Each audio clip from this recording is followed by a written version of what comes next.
Homebody in the house, and the spooky season is here.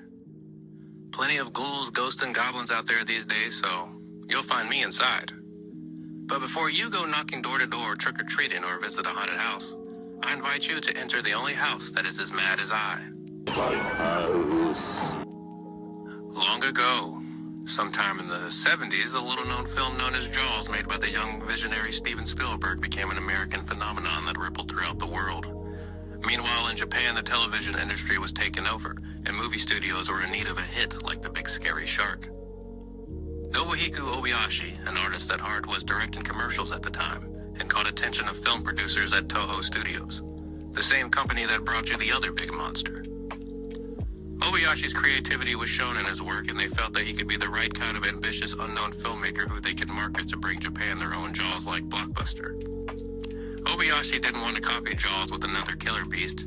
He had another kind of horror in mind and a different way to approach it. What he constructs is a cinematic experience that's like no other, with scares, laughs, and haunting moments hidden in every corner. First, we are introduced to Gorgeous, a teenage schoolgirl who feels compelled to visit her distant aunt after her widowed father returns home from a work trip with a new wife. She is accompanied by her friends, Kung Fu, Prof, Fantasy, Mac, Sweet, and Melody, all whose names defy their personalities for their summer vacation. For these 7 schoolgirls, nothing could prepare them for what lies ahead. Obayashi wasn't alone in crafting this haunted house tale.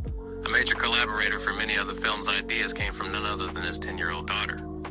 He asked her to imagine scary scenarios for the film. Her initial response was, "Nobody watches movies." Scary, I know. But her creative imagination couldn't help itself. Many of her haunted ideas manifested themselves to the screen thanks to her father. Obayashi's approach to making a horror film was unconventional, to say the least. From his idea of what a horror film should be, to what the horror even was and how it was conveyed in this film. He wanted to capture the mystery of a youth's perspective, the imagination of someone still making sense of the world. And through each character, we see a unique perspective of how each interprets their world and how the house interacts with them. This is all done with the expertise of a professional, but with the charm and the spirit of a child. Like he knew exactly how to adapt his daughter's ideas in a way to feel and understand the horror, but conveyed in the way she'd explain it to him. The result is bold, playful, and still effective within the genre. It's just one innovative decision after another that keeps the frights and fun at all time. And just when you think you've seen all the madness the house has to offer, think again. But this isn't just a fun house creep show. The film's horror lies in the real emotional themes. Obayashi had lost childhood friends to the atomic bombing of Hiroshima and Nagasaki, and felt it was important to incorporate that into the story. He conveys the feeling of longing in a very personal way, applying this to the aunt's longing for her husband to return from the war, who never does. Once she is visited by her niece and friends of a younger, naive generation, resentment brews up in her, creating a real deep-seated emotional weight and a complex antagonist in an otherwise lighthearted haunted house movie.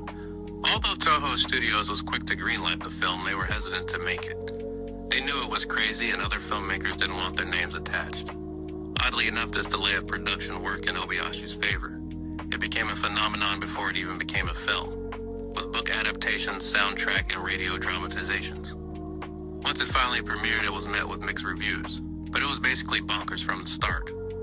From an artist who cared less to adhere to any Japanese cinematic conventions at the time. Yet, over the years, the film still stands tall and haunts pop culture as an undeniable cult classic like no other. So if you want to witness a film that is just as haunting as your boy, peep Nobuhiko Obayashi's House. Have you peeped House? What did you think? And for more coming soon, peep the links. You know where I'll be.